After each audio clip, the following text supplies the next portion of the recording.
Today we are going to recapitulate the topic Cartesian coordinate system.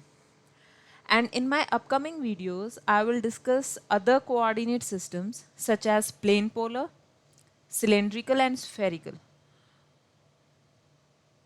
जैसे एक doctor है, उसके गले में हर वक्त क्या स्टेथोस्कोप रहता है और आधी जो प्रॉब्लम है वो उसी से पता लगाते हैं कि हाँ ठीक है क्या दिक्कत हो रही है, हार्ट बीट क्या है, ये वो जो भी कुछ है।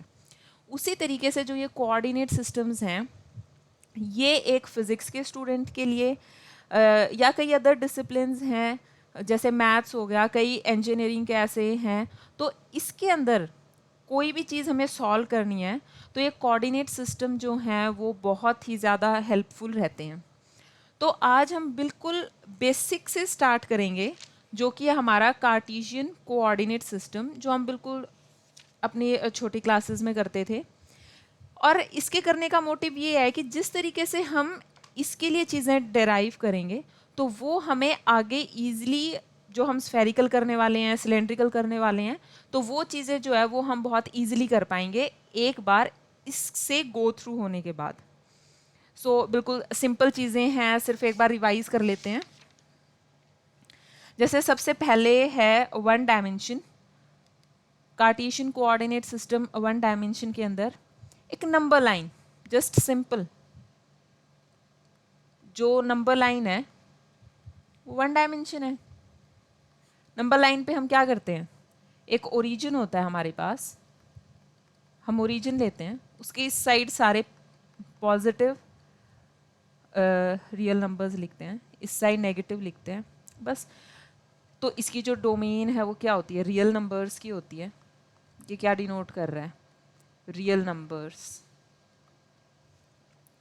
और अगर हमने यहाँ पे कोई दो पॉइंट डिनोट किए हैं, जैसे यहाँ पे है x एंड y, तो अगर ये डिस्टेंस हमें पता लगाना है कि ये डिस्टेंस कितना है, तो ये डिस्टेंस पता लगाने के लिए हम क्या करते हैं, मोड, मतलब चाहे हमारी वैल्यू पॉजिटिव आए चाहे नेगेटिव आए, हम ले रहे हैं जस्ट लेंथ, तो ये लेंथ पता चल जाती है हमें।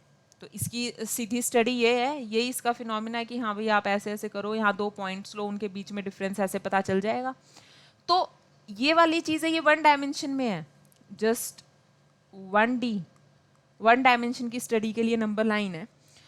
यहाँ पे सिर्फ क्या चीज़ होती है, every point of a number line is assumed to correspond to a real number and every real number to a point. Simple. Second है हमारे पास टू डायमेंशन के अंदर। टू डायमेंशन के अंदर हमारे पास क्या है, रेक्टेंगुलर कोऑर्डिनेट सिस्टम। इसका जो नाम है टू डायमेंशन के अंदर rectangular coordinate system.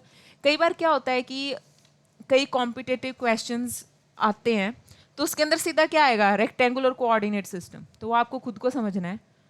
Orthogonal coordinate system, ये भी इसका नाम है।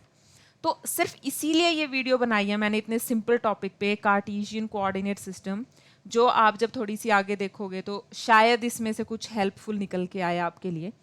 तो बट प्लीज़ ज़रूर देखिएगा, क्योंकि इसके बाद जब मैं अगली कराने वाली हूँ स्फेरिकल और सिलेंड्रिकल के लिए, उसकी जो चीज़ें डिराइव करनी है वो इसी तरीके से होंगी जैसे कि इसके अंदर होंगी हमारी। तो टू डायमेंशंस के अंदर इसका क्या नाम है, रेक्टेंगुलर कोऑर्डिनेट सिस्टम और एन ऑर्थोगोनल कोऑर्डिनेट सिस्टम। यहाँ पे हमारे पास चार क्वाड्रेंट्स होते हैं, ये हमें पता है। इस साइड वाला जो है ये क्या है, 1 2 3 एंड 4। जो सेंटर है उसे हम क्या लेते हैं, ये हमारा ओरिजिन है। यहाँ पे इसको क्या लेंगे, एक्स एक्सिस, जो पॉजिटिव एक्स एक्सिस है ये क्या होती है हमारी नेगेटिव एक्स एक्सिस। ऐसे यहाँ पे positive value of Y axis और यहाँ negative values of Y axis. Similarly quadrant 1 इधर, अच्छा सबसे पहले इसकी जो नोटेशन है वो क्या होएगी, नोटेशन जो है वो हम लिखते हैं पैरेंथेसिस के अंदर, पहले हम एक्स कोऑर्डिनेट लिखते हैं फिर हम वाई कोऑर्डिनेट लिखते हैं।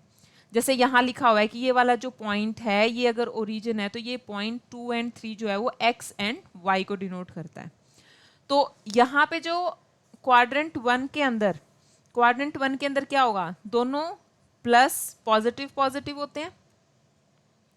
यहाँ पे क्या होएगा, माइनस, और y क्या होता है, y फिर भी पॉजिटिव है क्योंकि यहां से लेंगे तो y पॉजिटिव है। इस क्वाड्रेंट के अंदर, थर्ड के अंदर क्या होगा, यहाँ पे हमारे पास x की वैल्यू क्या आएगी, दोनों नेगेटिव होंगे, दोनों नेगेटिव।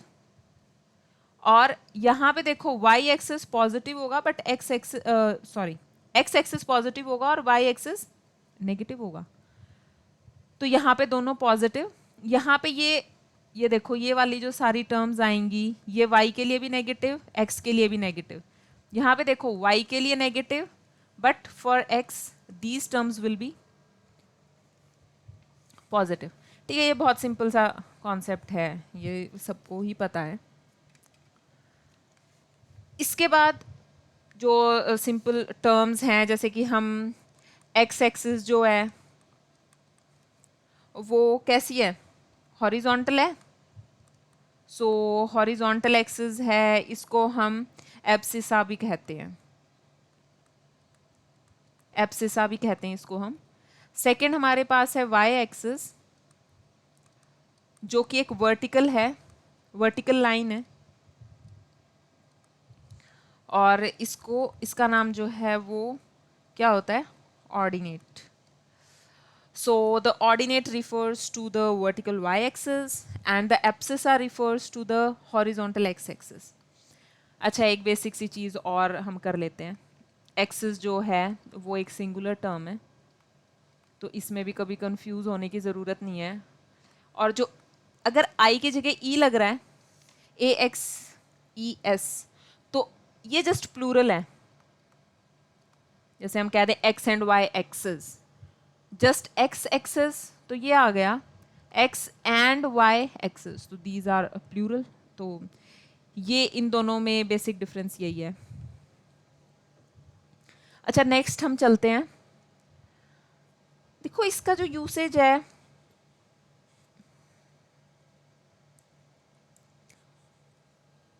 वो हम कई सिस्टम की स्टडी करने के लिए करते हैं। जैसे अगर मैं यहाँ पे लूँ इसको, ये है हमारे पास एक सर्कल बना हुआ है और ये कार्टेशियन कोऑर्डिनेट सिस्टम पे बना हुआ है, तो एक सर्कल को कैसे डिनोट कर सकते हैं हम। अच्छा, ये वाला जो है ये क्या सिग्निफाई कर रहा है कि ये एक सर्कल है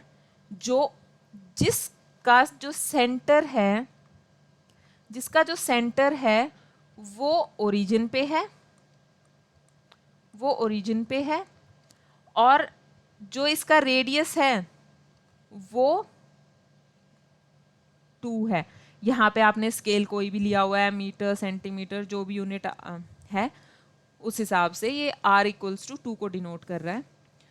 और अगर ये सिर्फ ये बताने के लिए है कि हम यहाँ पे सर्कुलर कोई मोशन है उसको स्टडी करते हैं, तो 2 डायमेंशन में, ये 2 डायमेंशन फिगर है, तो 2 डायमेंशन में अगर हम स्टडी करते हैं तो उसको इस तरीके से डिनोट कर सकते हैं और उसका हर पॉइंट एक्स वाई को रिफर करेगा। तो अगर इसकी जनरल वैल्यू लिखें तो जो जनरल वैल्यूज़ कैसे लिखते हैं हम, अगर a एंड b जो हैं ये ओरिजिन है, हेंस, और r अगर रेडियस है, मतलब ओरिजिन यहाँ ना होके कहीं और है। जैसे अगर मैं ये लूँ तो अगर यहाँ पे है और ये इस तरीके से कोई सर्कल है, कोई भी सर्कल है, तो ये ए बी पॉइंट है, मतलब ओरिजिन ना होके। एंड सिमिलरली सेम थिंग्स यहाँ होनी चाहिए। जब तक आप डिनोट नहीं करते ना कि ये क्या है, एक्स एक्सिस वाई एक्सिस, ये क्या चीज़ है, जब तक इन एरोज का और इस फिगर का कोई मतलब नहीं है, तो इवन यहाँ पे जब तक आप यूनिट्स नहीं बताते हो कि ये क्या चीज़ है, तो भी ये इनकम्प्लीट है ये। अगर कहीं एग्जाम में आप करके आ रहे हो कोई चीज़, ये चीज़ नहीं लिख रहे हो, तो ये इनकम्प्लीट हो जाएगा। तो आर रेडियस है अगर हमारा, तो इसकी जो इक्वेशन बनेगी, जनरल इक्वेशन, वो बनेगी x minus a square plus y minus B square is equals to R square. Great.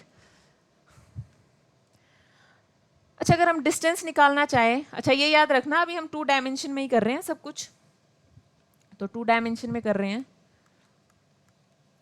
तो रेक्टेंगुलर कोऑर्डिनेट सिस्टम जिसे कहते हैं ऑर्थोगोनल सिस्टम. सो यहाँ पे डिस्टेंस बिटवीन 2 पॉइंट्स कैसे निकलेगा? डिस्टेंस बिटवीन 2 पॉइंट्स मतलब अगर हमने यहाँ पे ये वाले 2 पॉइंट कंसिडर करे हैं, एक ये वाला x1 y1 और एक ये x2 y2, तो इस केस में अगर मैं डिस्टेंस, इस डिस्टेंस को d नाम दिया गया है, तो d कैसे निकलेगा? d equals to under root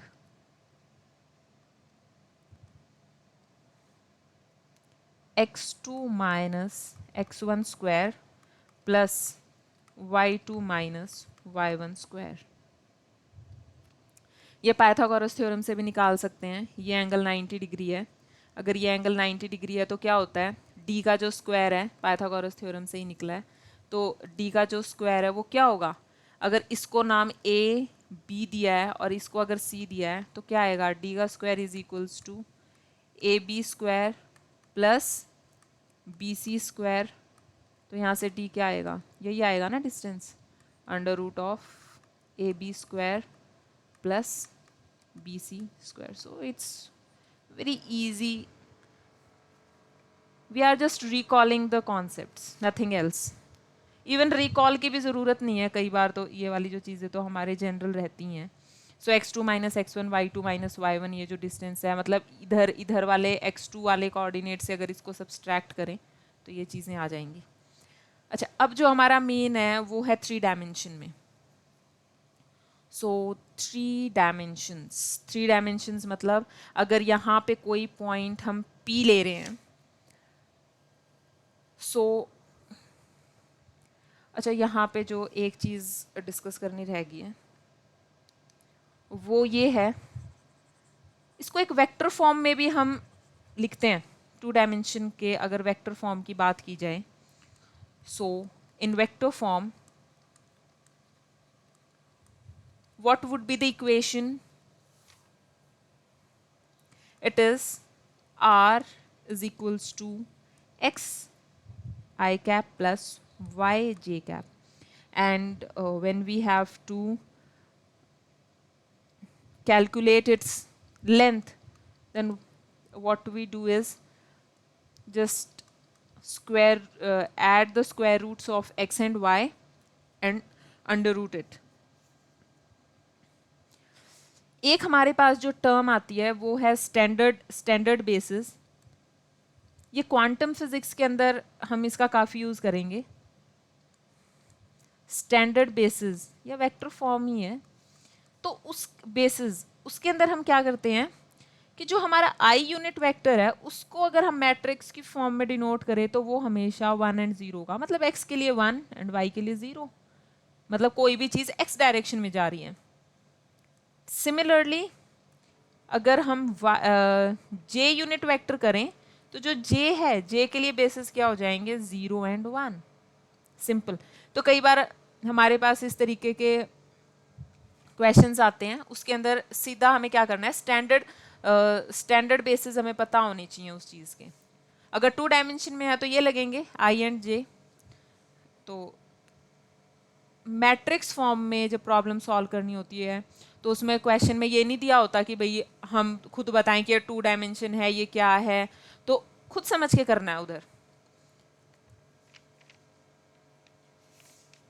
and these are the unit vectors. i and j क्या है? i एंड j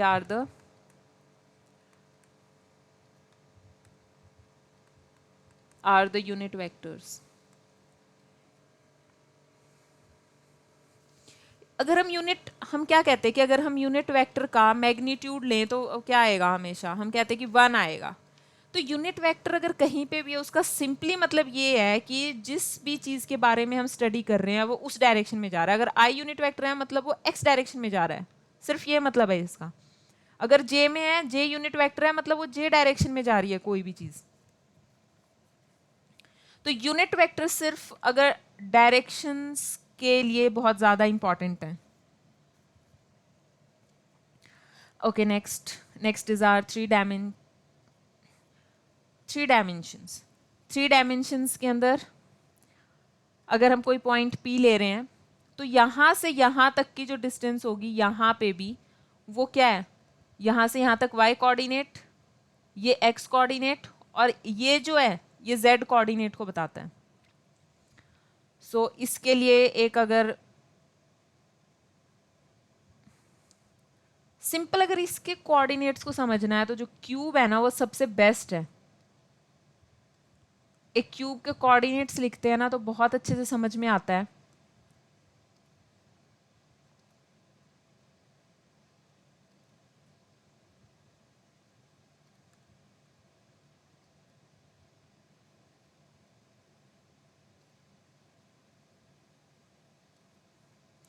कई चीज़ें जो हैं वो पहले से नहीं पता होती, कई चीज़ें समझाते हुए समझ में आती कि ठीक है ये वाला सिस्टम लेके समझ में अच्छे से आएगी, नहीं तो मैं एक क्यूब पहले भी बना सकती थी. सो देखो, अगर इसे हम x एक्सिस कह रहे हैं, इसे हम y एक्सिस कह रहे हैं और इसे हम z एक्सिस कह रहे हैं, तो इस केस में जो ये पॉइंट है ये हमारा क्या होगा, ओरिजिन होगा. एक ओरिजिन होता है इसके लिए. तो ये वाला जो पॉइंट है यानी कि x एक्सिस के ऊपर जो ये पॉइंट है इसके कोऑर्डिनेट्स क्या होंगे, इसके कोऑर्डिनेट्स x के अंदर 1 0 0, क्योंकि थ्री डायमेंशन में भी रिप्रेजेंटेशन जो है वो ऐसे ही है, पैरेंथेसिस के अंदर x y and then z. इसको आगे पीछे नहीं कर सकते हैं हम, ये नोटेशन है जो वर्ल्ड वाइड एक्सेप्टेड है. ये 0 0 0 है. अच्छा ये क्या होगा, ये वाला हमारे पास हो जाएगा 0 1 0. ये बिल्कुल सिंपल है, समझ आ रहा होगा. अगर ये पॉइंट कर रहे हैं तो क्या होगा इस केस में 0 0 एंड 1. अब अगर इसकी बात करें तो ये कोऑर्डिनेट्स क्या होंगे, ये होगा 1 0 1. ये हम करेंगे कैसे हुआ है, ये वाला जो पॉइंट है वो होगा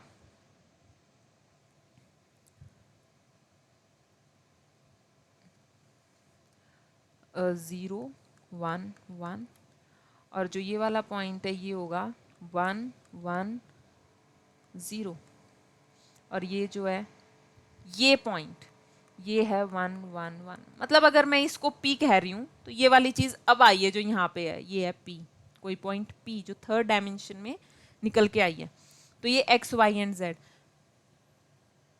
जैसे कि यहाँ पे हमारे पास इस प्लेन के अंदर सिर्फ x एंड z कोऑर्डिनेट्स होंगे, इसीलिए सिर्फ x एंड z की वैल्यू लिखी है, बाकी जीरो.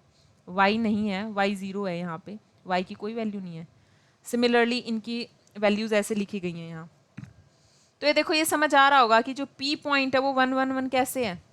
अगर हम यूनिट, इसको पूरे डिस्टेंस को यूनिट ले रहे हैं, मान लो हम 1 सेंटीमीटर ले रहे हैं, तो ये 1 1 1 है, ये भी 1 है, ये 1 सेंटीमीटर है.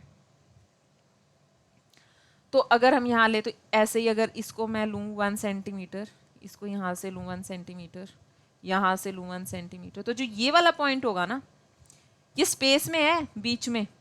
जैसे कि अगर क्यूब रखा है तो आप इसको सोच सकते हो, अगर इसका जो पीछे वाला पार्ट है उसके अंदर आप अगर x y और z एक्सिस बना रहे हो, यानी कि जो पीछे वाला एज है यहाँ पे इसको ये समझ रहे हो कि ये x है ये y, तो जो अगले साइड वाली एज है ना उसका जो पॉइंट है वो 1 1 1 है. तो आप इस चीज़ को एक रूम के उसमें भी समझ सकते हो कि अगर आप रूम के एक कॉर्नर पे बैठे हो तो जो आपके डायगनली सामने एक जो पॉइंट बनेगा रूम के वो 1 1 1 होगा. तो ये अगर सिस्टम बहुत अच्छे से समझना है तो आप इसको रूम में समझ सकते हो और खुद एक ओरिजिन पे बैठ जाओ और इस चीज़ को समझ सकते हो बहुत ईजिली. सिमिलरली यहाँ पे भी ये वाला जो डायग्राम है ये क्या डिपिक्ट कर रहा है. सो here also we can calculate the length if we know the x y and z coordinates. तो थ्री डायमेंशन के अंदर क्या हो जाएगा, जो ये वाले डिस्टेंस है d वो कैसे निकलती है. यहाँ पे तीन कोऑर्डिनेट्स अगर हमारे पास हैं x1 y1 z1, x2 y2 z2 and x3 y3 and z3।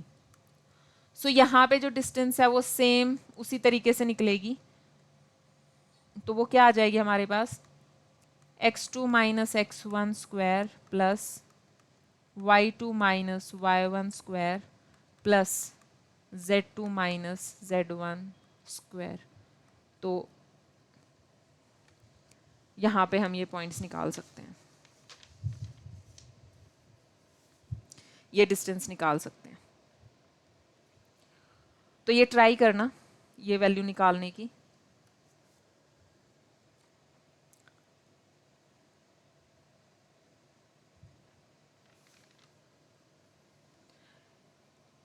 यहाँ पे पहले x1 y1 z1 x2 y2 z2 पता होने चाहिए, x3 y3 z3, यानी कि तीनों के तीनों जो पॉइंट्स हैं वो पता होने चाहिए, जब भी आप ये वाला फॉर्मूला लगा सकोगे।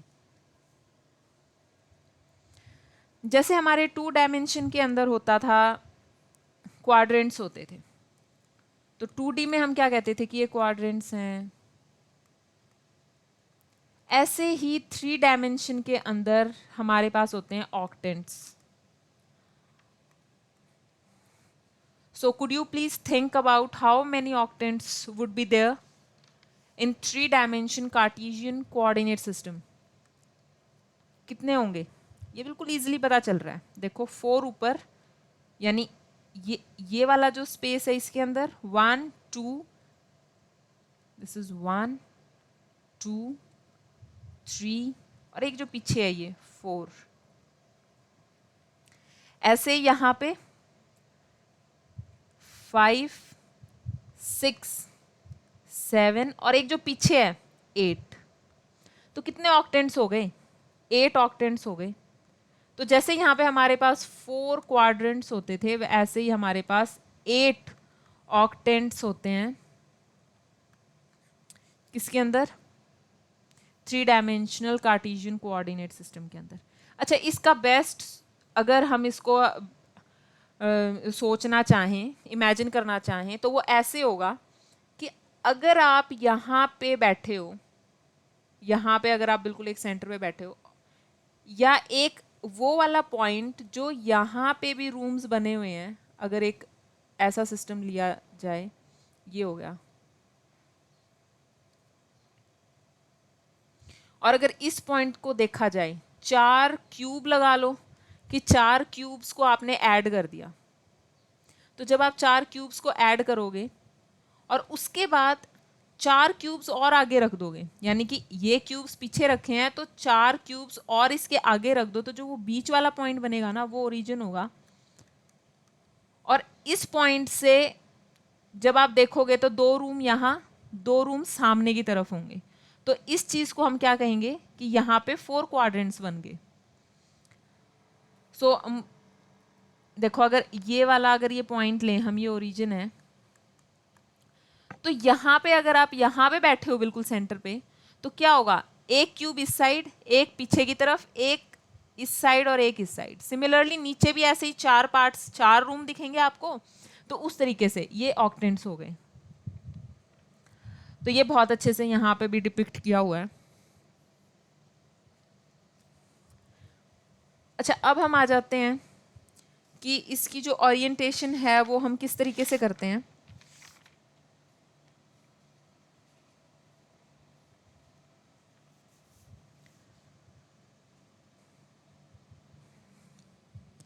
जैसे हमारे पीछे 2 डायमेंशन में होता था कि हम x को बोलेंगे एब्सिसा और y कोऑर्डिनेट को हम बोलेंगे ऑर्डिनेट। तो यहाँ पे ऐसा कुछ नहीं है, सीधा हम x y एंड z लिख देते हैं, x y एंड z लिख देते हैं।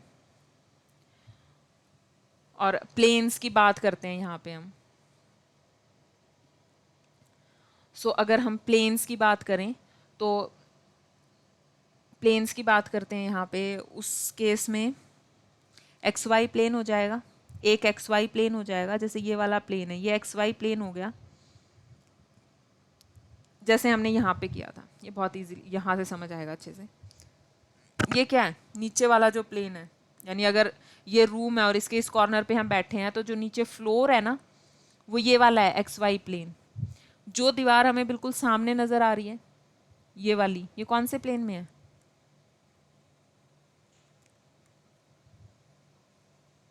ये कौन से प्लेन में बनी हुई है? यहाँ पे ठीक है, ये वाली जो है इस पे तो तीनों का कंट्रीब्यूशन है, बट अगर सिर्फ एक्स वाई प्लेन की बात करें तो ये है एक्स वाई प्लेन, और जो ये पीछे वाला प्लेन है ये कौन सा है? वाई जेड प्लेन, और जो ये वाला प्लेन है ये कौन सा प्लेन हो जाएगा? ये एक्स जेड प्लेन। और जो ये वाले प्लेन्स हैं इनकी बात हम बाद में करेंगे कि ये कौन से प्लेन्स हैं। अभी सिर्फ ये समझो कि जहाँ पे सिर्फ एक्स और जेड की वैल्यूज़ हैं, देखो यहाँ पे भी एक्स और जेड की वैल्यूज़ ही आई हैं, तो ये वाला जो प्लेन होगा यानी हमारे से जो बिल्कुल एडजेसेंट दीवार होगी अगर हम यहाँ, तो ये वाली जो होगी ये एक्स वाई प्लेन होगा, ये वाली जो होगी ये वाई जेड प्लेन, और जो हमारा फ्लोर होगा वो हो जाएगा एक्स वाई प्लेन।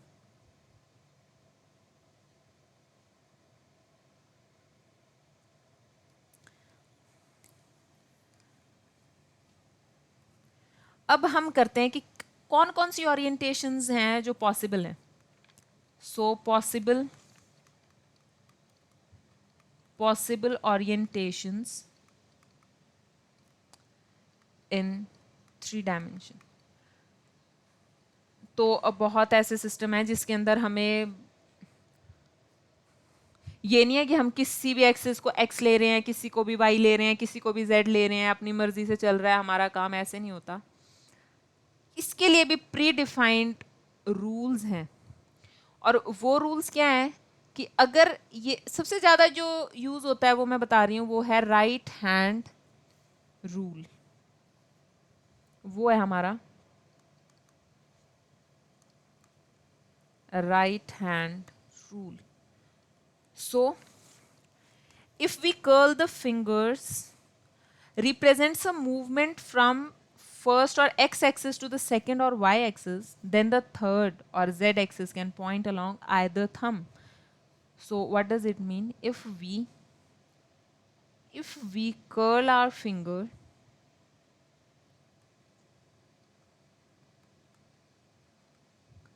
जैसे कि अगर मैं अपनी फिंगर्स को यहाँ पे स्ट्रेट रख के y की तरफ कर्ल करूं, तो थंब जो डायरेक्शन देगा वो x एक्सिस होगा।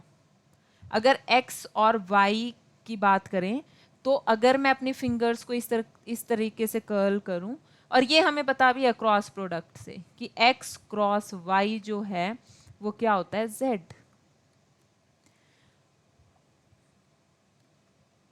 और अगर ये पता है हमें ये कॉम्यूटेटिव नहीं होता, अगर हम y क्रॉस x करते हैं तो आंसर हमारे पास -z आता है। तो उस केस में अब ऐसा नहीं है कि आप एक सिस्टम लेके चल रहे हो, उसमें एक बार तो आपने स्टडी करते हुए x y z कुछ भी ले लिया, अगली बार आपका मन करा आपने कुछ और ले लिया, तो ऐसा नहीं होता है। इसकी प्रॉपर वो है, अगर मैं यहाँ पे कहूँ कि ये x है, सॉरी ये y है अगर, और ये यहाँ पे अगर मैंने x एक्सिस ले लिया, तो अब क्या होगा? अगर मैं y से x की तरफ अपनी फिंगर्स को कर्ल करूंगी तो क्या हो जाएगा? y cross x। सो z किस में होगा? -z होगा। तो -z मतलब अब z एक्सिस जो है वो नीचे की तरफ आएगी। तो ये जो डायरेक्शंस हैं बहुत ज़्यादा इंपॉर्टेंट हैं। मैं इसलिए बार बार कह रही हूँ क्योंकि आगे जब हम इसके क्वेश्चंस को सॉल्व करेंगे तो ये बहुत अच्छे से समझ आएगा। जब हम इलेक्ट्रोमैग्नेटिक थ्योरी में जाते हैं तो वहाँ पे भी मैग्नेटिक फील्ड, इलेक्ट्रिक फील्ड बहुत इजीली समझ में आता है अगर हम बहुत सिंपल होके चलते हैं। है तो simple Cartesian coordinate system use करने हैं, बट अगर अपने एक उस पे चले कि भाई राइट हैंड रूल यूज़ करना है बस। तो दो तरीके हैं, एक है राइट हैंड रूल, ये राइट हैंड के हिसाब से है। ऐसे ही सेम तरीके से अगर आप लेफ्ट हैंड से करो तो ये ओरिएंटेशन आएगी, बट ध्यान रखना कि लेना एक ही है, एक वक्त पे एक ही लेना। और ज़्यादातर जो यूज़ होता है वो राइट हैंड ही लिया जाता है, लेफ्ट हैंड में कोई नहीं ज़्यादा यूज़ करते हैं हम। तो सीधा सिर्फ और सिर्फ अगर राइट हैंड रूल को याद रखो तो वो ज़्यादा बेनिफिशियल होगा, क्योंकि हम उसको इस तरीके से भी पढ़ते हैं।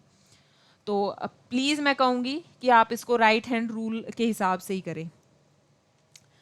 और अगर ये समझ आ गया है तो ठीक है, नहीं तो आप कमेंट बॉक्स में लिख के बता सकते हैं, इसको हम और डिटेल में कर लेंगे।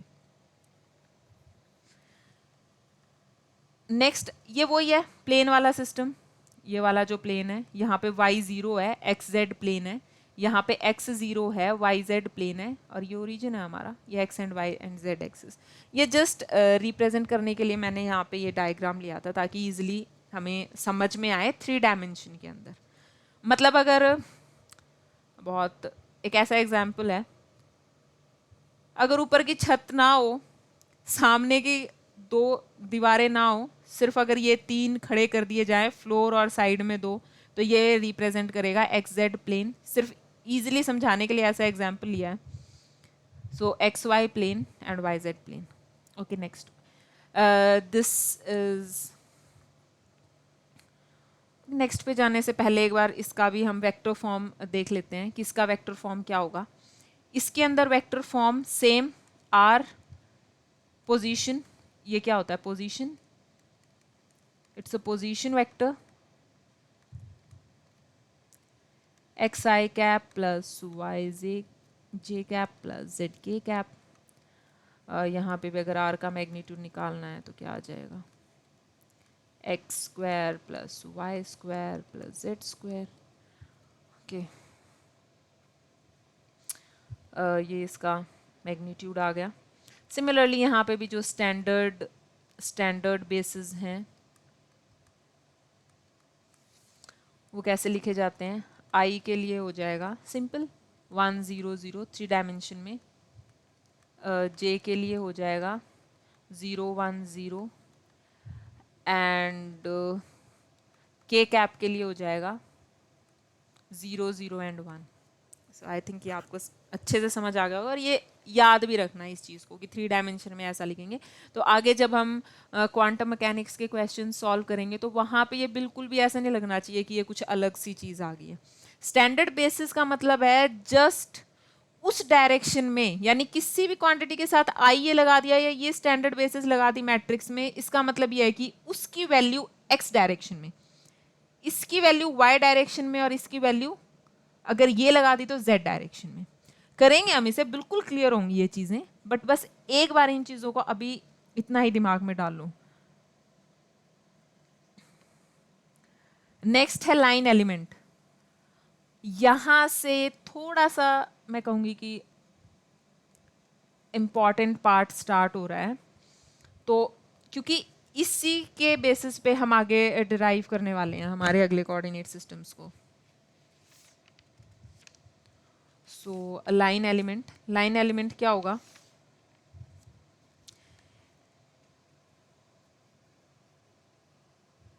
the displacement from the point x, y and z to the point x plus dx, y plus dy and z plus dz at which each of the coordinates has been given an infinitesimal increment.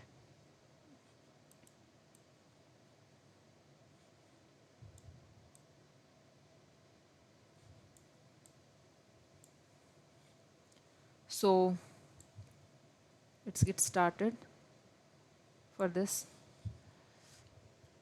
देखो,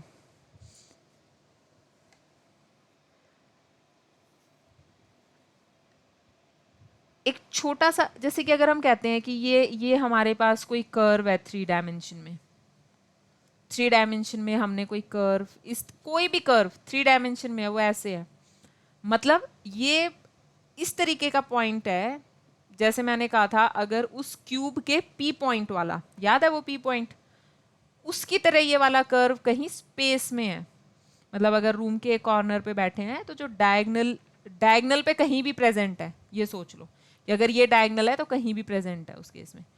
तो अगर ये वाली distance are है, तो अगर हम इसमें स्मॉल चेंज करें यहाँ से यहाँ तक, तो इसको क्या कहेंगे कि बहुत कम हमने क्या किया, यहाँ से यहाँ तक इंक्रीमेंट किया इस चीज़ का, तो जो आर है हमारा वो क्या हो जाएगा, डी आर हो जाएगा, स्मॉल इंक्रीमेंट। तो इस चीज़ को अगर हम इस कोऑर्डिनेट सिस्टम में लिखना चाहें तो वो कैसे लिखेंगे, तो यहाँ पे डीएल से डिनोट करो, डीएल क्यों, क्योंकि स्मॉल है, डी आर वेक्टर से करो, ये आपकी मर्जी है, तो इसका मैं रिप्रेजेंटेशन जो है वो बता देती हूँ कि x प्लस डी एक्स, क्योंकि y में भी कुछ ना कुछ इंक्रीमेंट हुआ है, 3D है तो dy z plus D Z minus r for x y and z। मतलब जो पॉइंट्स पहले थे हमारे यहाँ पे, मान लो ये point x y and z थे, तो अब जो ये वाला पॉइंट है ये कितना, ये क्या हो जाएगा, उसके कोऑर्डिनेट्स ही हैं x प्लस डी एक्स, यहीं पे x plus D X, Y plus D Y and z plus D Z. तो ये यहाँ से यहाँ तक गया और ये dr हमारा।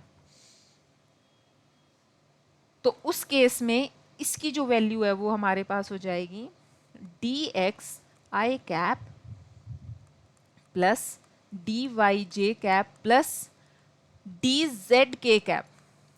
तो ये हमारे पास डी आर आ जाता है और इसी को हम क्या कहते हैं, लाइन एलिमेंट।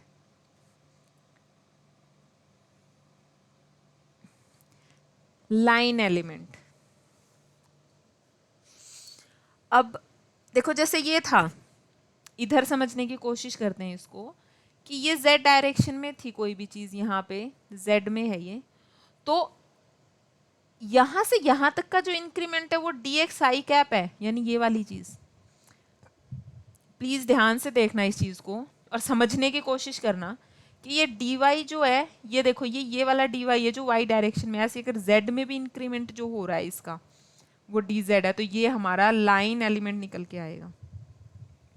सो ये था इसके लिए लाइन एलिमेंट। नेक्स्ट है एरिया एलिमेंट।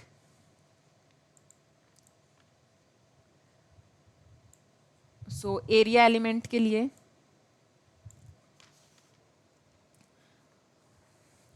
यहाँ पे समझाने के लिए थोड़ा सा हमें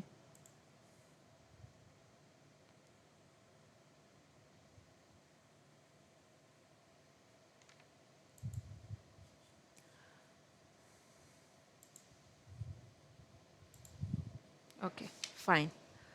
सो एरिया एलिमेंट निकालना है अब हमें। एरिया का मतलब क्या है, एरिया क्या होता है, टू डायमेंशनल होता है ना। एरिया क्या होता है, टू डायमेंशनल होती है। तो एरिया निकालने के लिए क्या करेंगे हम, पहले इसको पढ़ते हैं कि R built up from the mutually orthogonal components of the line element for an area element with its normal in the x direction, x is fixed and dx is equals to dy and dz। इसका मतलब है कि अगर हम लें dax लेना चाह रहे हैं, अगर हम लेना चाह रहे हैं dax मतलब एरिया इसमें, तो वैल्यू आएगी dy dz। और वो कैसे आई है, ये dy है और ये dz।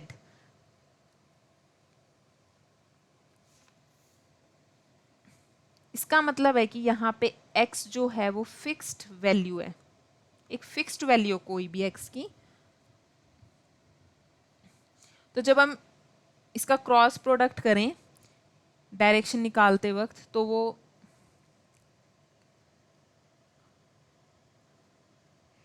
dy एंड dz, यानी कि अगर मैं ये वाला प्लेन लूं जिसके अंदर x की कांस्टेंट वैल्यू है, ऐसे ही अगर सामने वाला प्लेन लें तो यहाँ पे x की कोई वैल्यू चेंज नहीं हो रही है इस प्लेन के ऊपर। तो यहाँ पे सिर्फ डिफरेंस इतना है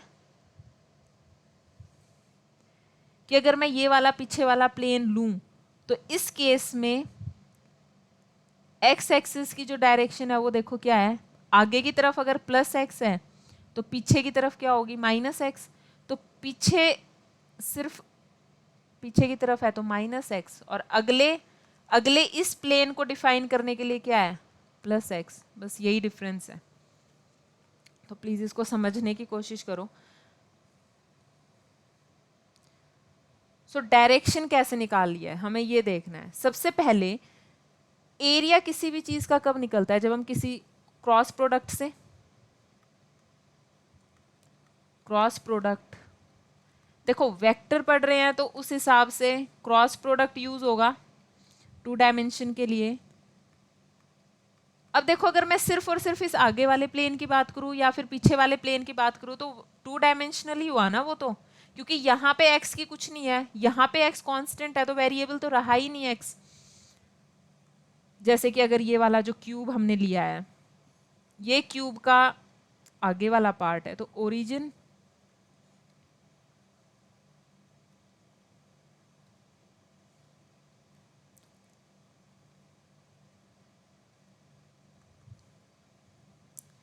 व्हाट इफ अगर मैं यहाँ पे इसको ओरिजिन ले लेती हूँ, इस तरीके से अगर मैंने सिस्टम ले लिया कुछ भी, तो यहां से पीछे वाली टर्म्स नेगेटिव हो जाएंगी। जैसे इसके लिए यहां से पीछे वाली टर्म्स नेगेटिव हो जाती हैं, z के लिए यहां -z आ जाता है। वो ऑक्टेंट्स वाली बात याद होगी, तो उस तरीके से सोचना है इसको।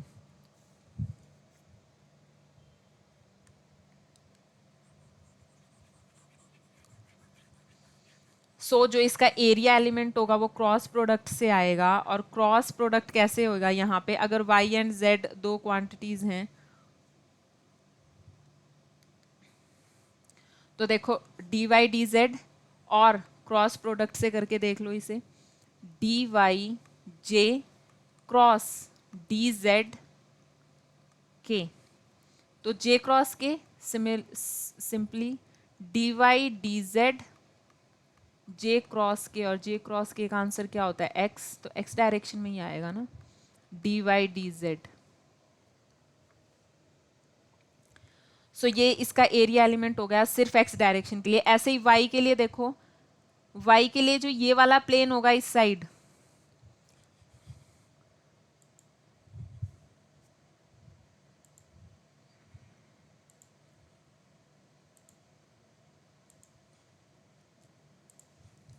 अच्छा y के लिए ये वाला, ये कांस्टेंट प्लेन है y के लिए, जहां यहाँ पे तो y 0 है, और इस प्लेन पे हर पॉइंट पे जो y की वैल्यू होगी इन दोनों प्लेन्स पे वो चेंज नहीं हो रही होगी, मतलब इस प्लेन पे y कांस्टेंट है, जैसे उधर x कांस्टेंट था। ठीक है, तो ये दो प्लेन्स आ गए। फर्क क्या है, यहाँ पे ये वाली जो डायरेक्शन है ये प्लस y है, और ये वाली देखो कहाँ पीछे की तरफ जा रही है, अगर हम इसे से तो -y सोच के चल रहे हैं हम इसे, इसके इस साइड जो लेके चल रहे हैं, तो DAY क्या आ जाएगा,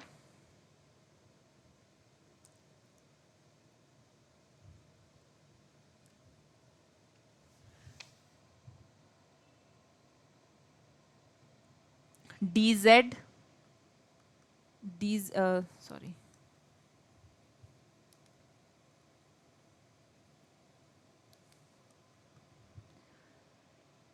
DZ means k cap cross DX यानी I कैप। और ये कैसे कर चलते हैं हम, I J एंड K, इस हिसाब से चलते हैं इसमें। तो K cross I is J positive के लिए।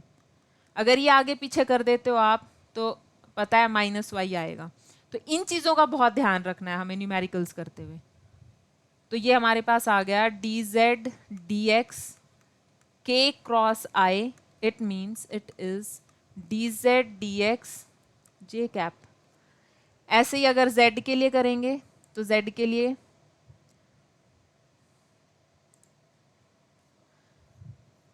लिए क्या है, ये आगे वाला और ये पीछे वाला, तो ये वही बात हो जाएगी इधर प्लस z, और जो पीछे है वो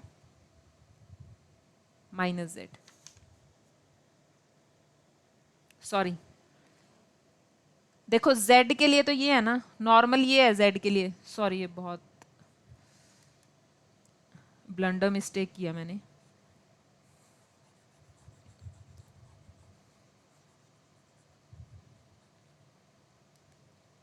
ये देखो ये z के लिए यहाँ z कांस्टेंट है और एक इस प्लेन पे कांस्टेंट है।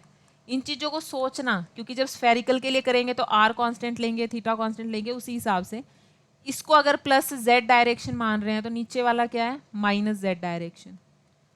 और ये वाले जो प्लेन्स हैं इसके ऊपर z की कांस्टेंट वैल्यू है। मतलब यहाँ पे मान लो z की वैल्यू 4 है, अगर ये ऐसे यहाँ पे इसको 4 यूनिट्स माने तो मान लो z की, बट है तो कांस्टेंट। सिमिलरली यहाँ पे जो z है वो क्या है, 0, 0 भी तो कांस्टेंट ही है। तो ये ऊपर नीचे ये वाले जो प्लेन है ये z कांस्टेंट प्लेन्स है, ये वाले जो है ये y कांस्टेंट है, और जो आगे पीछे, क्योंकि हम प्लेन्स की बात करें, प्लेन्स मतलब 2 डायमेंशन मतलब 2 कोऑर्डिनेट्स आएंगे वहां पे, और सिर्फ 3 डायमेंशन इस पॉइंट के लिए बन रहा है। ये इस पॉइंट के लिए जो स्पेस में है, डायगनली है। इन प्लेन्स की बात करें क्योंकि पूरी फिगर खुद 3 डायमेंशंस हैं, यानी कि अगर हम पॉइंट लें जो कि 0 डायमेंशन है, अगर पॉइंट्स से पॉइंट्स मिला के चलते हैं तो हमारे पास एक लाइन बनती है जिसे हम कहते हैं 1 डायमेंशन। लाइंस को अगर जोड़ दिया जाए जैसे लाइंस, तो एक क्या बनता है, एक एरिया बनता है जो कि 2 डायमेंशन है।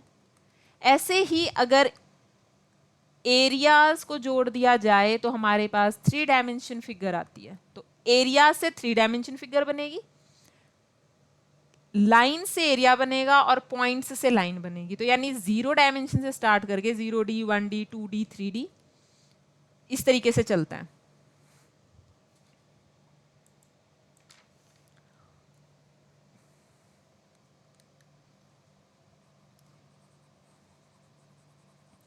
तो ये होपफुली आपको समझ आ गया होगा।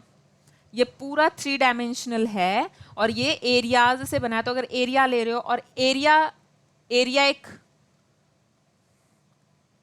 अगर हम ये एरिया ले रहे होते हैं तो इसका जो डायरेक्शन है वो कैसे निकलता है, इससे जो ऑर्थोगोनल यानी इससे जो परपेंडिकुलर डायरेक्शन होती है वही तो यूनिट नॉर्मल उस एरिया का डायरेक्शन बताती है। सेम चीज यहाँ पे है। अगर डी एक्स ए एक्स के लिए ले रहे हैं तो डी वाई डी जेड जो है यहाँ पे डी वाई और जो डी जेड है वो वाला जो प्लेन है वो हमें क्या देगा, डी वाई डी जेड वाला। इसके परपेंडिकुलर जो होगा वो हमारा डी जेड होगा। सॉरी, एक्स के लिए अगर हम कर रहे हैं तो जो एक्स डायरेक्शन है, एक्स डायरेक्शन ये और ये होगी, मतलब ये वाला प्लेन और पीछे वाला प्लेन। एक्स डायरेक्शन के लिए ये आगे वाला प्लेन और ये पीछे वाला प्लेन। ऐसे ही वाई डायरेक्शन के लिए ये वाले दोनों और जेड के लिए ये दोनों, मतलब जिस एक्सिस में पॉइंट कर रहा है, यानी यहां पे अगर कोई प्लेन होगा ऐसे तो इसके यूनिट नॉर्मल वाई है ना, इस साइड को अगर प्लस वाई ले रहे हो तो ये पीछे वाला, पीछे की तरफ से देखो माइनस वाई हो जाएगा, क्योंकि यहाँ पे हर पॉइंट एक्स और जेड को ही डिनोट करेगा, इसका हर पॉइंट।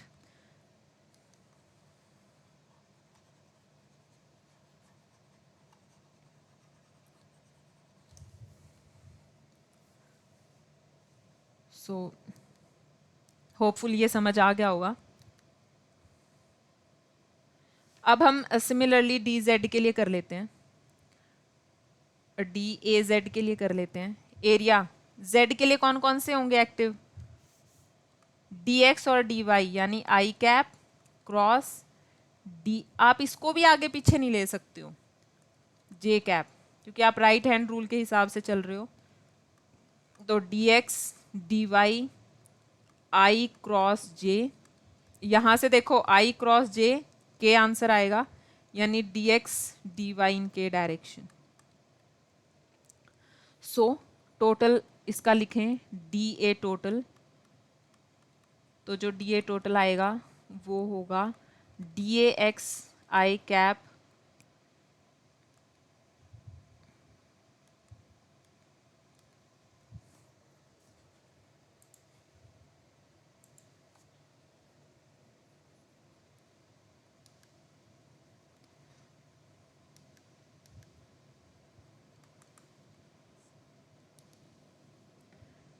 डी ए एक्स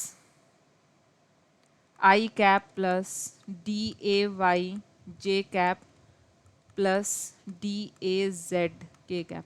मतलब अगर डी ए एक्स एरिया निकाल रहे हैं तो उस केस में एक्स कांस्टेंट होगा और X direction, D A Y यानी अगर डी ए एक्स निकाल रहे हैं तो इस केस में वाई एंड जेड जो हैं वो वेरिएबल होंगे, DAY के केस में x एंड z वेरिएबल होंगे और z के केस में x एंड y वेरिएबल होंगे, यानी xy प्लेन में ये xy प्लेन को डिनोट करेगा, ये xz प्लेन को और ये yz प्लेन को। सिंपल ये चीज़ है सिर्फ। तो यहाँ पे हमारे पास आ गया dy dz I cap plus dz dxj cap plus dx dy k cap, और ये सारा राइट हैंड रूल के। ओके, जो ये वीडियोस हैं, अगर अच्छे से कोई कॉन्सेप्ट समझना है तो ठीक है, इनका टाइम पीरियड कम नहीं हो सकता, या मैं इनको तोड़ तोड़ के बनाऊं तो सही होगा, बट मैं चाहती हूँ अगर एक चीज़ में आप हो, अगर 1 घंटा लगा रहे हो उस चीज़ पे, तो कम से कम वो वर्थ हो। सो नेक्स्ट है वॉल्यूम एलिमेंट। तो वॉल्यूम एलिमेंट कैसे बनेगा? वॉल्यूम एलिमेंट हमारा निकलेगा ट्रिपल क्रॉस प्रोडक्ट से।